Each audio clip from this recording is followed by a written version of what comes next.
Hello प्यारे बच्चों, Lakshman classes में आपका स्वागत है। हम लोग देख रहे हैं 12th क्लास केमिस्ट्री का शॉर्ट पेपर साइट 5 सन 2023 347 सीई। ठीक है, इसके हम लोग पिछले वीडियो में 4 क्वेश्चन पूरे कर चुके हैं। आज हम पूरा 5वां क्वेश्चन करेंगे। 5वें क्वेश्चन से आगे के सारे क्वेश्चन लगाएंगे आज हम लोग। ठीक है बेटा, तो हम देखते हैं 5वां क्वेश्चन हमारा कहाँ पर लिखा हुआ है। तो 5वें क्वेश्चन का वाला है, यहाँ वाले से आज हम करना स्टार्ट करेंगे। इससे पहले की वीडियो आपका प्ले लिस्ट में देख लीजिए। ठीक है, 27 सेंटीग्रेड ताप पर यूरिया के m/10 बिलियन का प्रासंगिक दाब ज्ञात कीजिए। R इक्वल टू ये दे रखा है, 4 अंक का क्वेश्चन है। देखो T इक्वल टू दे रखा है 27 सेंटीग्रेड, इसको केल्विन चेंज कर लेंगे तो इसमें 273 से गुणा कर देते हैं, केल्विन चेंज हो जाता है। C equal to m/10, C equal to क्या है m/10, तो इसको हम ऐसे कर सकते हैं। अब हम देखेंगे बेटा, हम जानते हैं फॉर्मूला होता है P equal to C R T. क्या होता है P equal to C R T. C for concentration, concentration value किसे रखिए 1/10, तो 1/10 लिख लिया और यहाँ पे R की वैल्यू लगा दी और T की वैल्यू लगा दी, गुणा कर दिया। ये आंसर हमारा आ गया। बड़ा आसान क्वेश्चन था। अगला हम क्वेश्चन देखते हैं। प्रथम कोटि अभिक्रिया N2O5 gas plus half O2G में 318 केल्विन पर N2O5 की प्रारंभिक सांद्रता 1.24 - 2 मोल प्रति लीटर थी, जो 60 मिनट उपरांत वह 0.20 × 2 मोल प्रति लीटर रह गई। तो 318 केल्विन पर अभिक्रिया के वेग स्थिरांक की गणना कीजिए। 4 अंक का क्वेश्चन है। तो बेटा देखो, बहुत आसानी से ये क्वेश्चन को हम सॉल्व करेंगे और बड़ा आसान भाषा में दे रखा है। तो ये सभी की प्राथमिक सांद्रता दे रखी है, प्राथमिक सांद्रता ये दे रखी है। ठीक है, तो ये R0 से व्यक्त कर दिया हमने। ठीक, और इस वक्त प्राथमिक सांद्रता T इक्वल टू 0 पर होती है। ठीक है ना, उसके बाद 60 मिनट के बाद, तो जहाँ पे जो T की वैल्यू है, नेक्स्ट जो T की वैल्यू है वो 60 दे रखी है और इसके उपरांत जो सांद्रता हो जाती है R0 हो जाता है, ये R हो जाता है, ये हो जाता है 20 × 0.20 × 10⁻²। तो हमें K equal to find out करना है। बड़ा आसान सवाल है। तो K का फॉर्मूला क्या होता है यहाँ पे 2.0303/T log R0/R। ये वाला वैल्यू हम लगाएंगे। देखो हमने करा भी होगा, देखो कराया नहीं कराया, देखो तो ये सारी वैल्यू लगा दी। देखो हमने R0/R यहाँ पे वैल्यू रखती है, यहाँ पे कैलकुलेशन की हमने। तो देखो यहाँ पे जो हमारी कैलकुलेशन इस प्रकार है और देखो इसका जो फाइनल आंसर आया है वो ये आया है, इसका फाइनल आंसर। ठीक है, देखो फटाफट कह रहा हूँ। आप लोग जब शॉर्ट पेपर कर रहे हैं तो सिंपल सी बात है, केमिस्ट्री आती होगी थोड़ी बहुत, इसलिए आपको समझ में आ रहा होगा। तो चलो अगला हम क्वेश्चन देखते हैं। अगला क्वेश्चन जो हमारा है, संकरण तत्वों की 4 विशेषताएं बताइए। तो जो डी ब्लॉक के जितने भी एलिमेंट है ये वेरिएबल ऑक्सीजन स्टेट शो करते हैं, मतलब परिवर्ती ऑक्सीजन अवस्था प्रदर्शित करते हैं। पहला पॉइंट तो ये हो गया। दूसरा है डी ब्लॉक के सभी तत्व धात्विक प्रकृति होते हैं। सिंपल सी बात है, डी ब्लॉक के एलिमेंट होते हैं सारे तरह मेटल ही होते हैं। ठीक है, तो डी ब्लॉक के तत्व रंगीन आयन एवं रंगीन यौगिक बनाने का गुण रखते हैं, ये हम सभी जानते हैं। ठीक है, और ये परिवर्ती ऑक्सीजन अवस्था भी प्रदर्शित करते हैं। 4 अंक का क्वेश्चन 4 लाइनों में हो गया आपका। अगला क्वेश्चन है, उप सहसंयोजी यौगिक के IUPAC नामकरण पद्धति के लिए टिप्पणी दीजिए। ठीक है, मतलब बात यह है, इनकी जो नामकरण पद्धति होती है ना, इसके लिए रूल बताने हैं हमें शॉर्टकट में। तो देखो सबसे पहले हम क्या काम करते हैं, हमारा सबसे पहले रूल है कि जो आयनों का नामकरण होता है ना, नामकरण का क्रम क्या होता है, जो कौन से कंपाउंड होते हैं उनका नामकरण क्रम क्या होता है।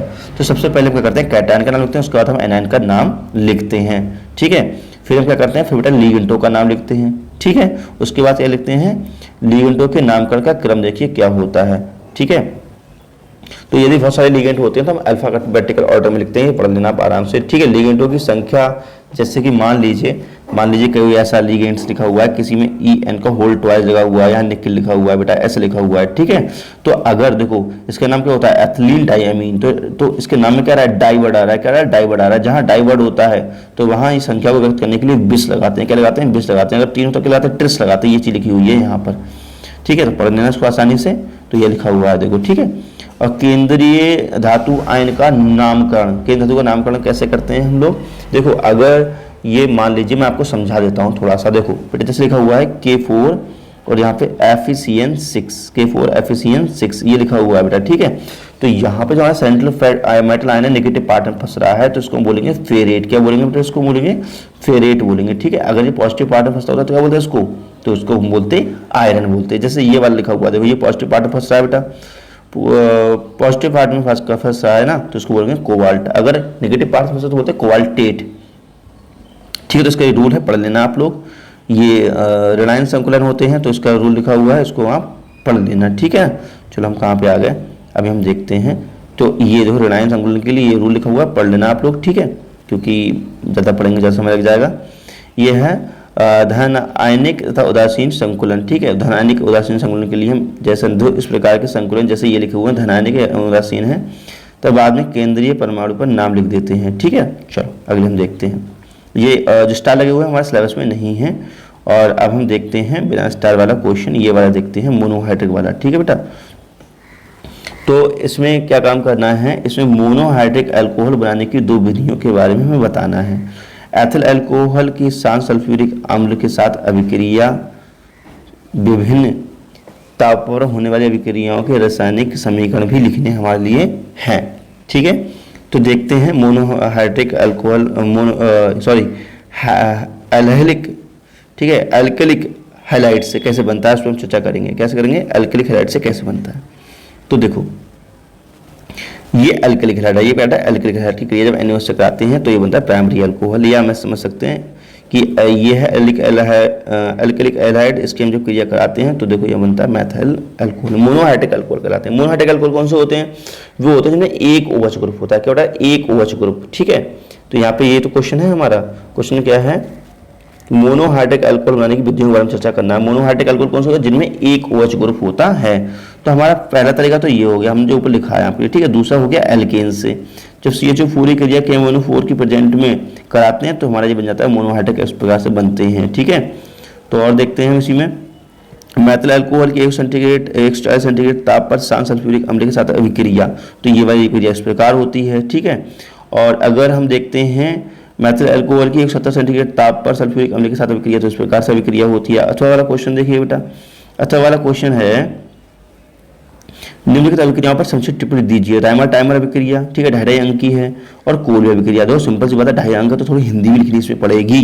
अगर माने 1 अंक का होता तो आप इसमें खाली अभिक्रिया देते, हिंदी बिंदी नहीं लिखते, ठीक है। चलो देखते हैं हिंदी इसकी कैसी होगी। जब फिनॉल को क्लोरोफॉर्म और अल्कोहलिक KOH के साथ गर्म किया जाता है तो सल्फेल्डिहाइड बनता है, इस राइमर टाइमर अभिक्रिया कहते हैं। तो बेटा देखो ये अभिक्रिया भी यहाँ पे लिखी हुई है।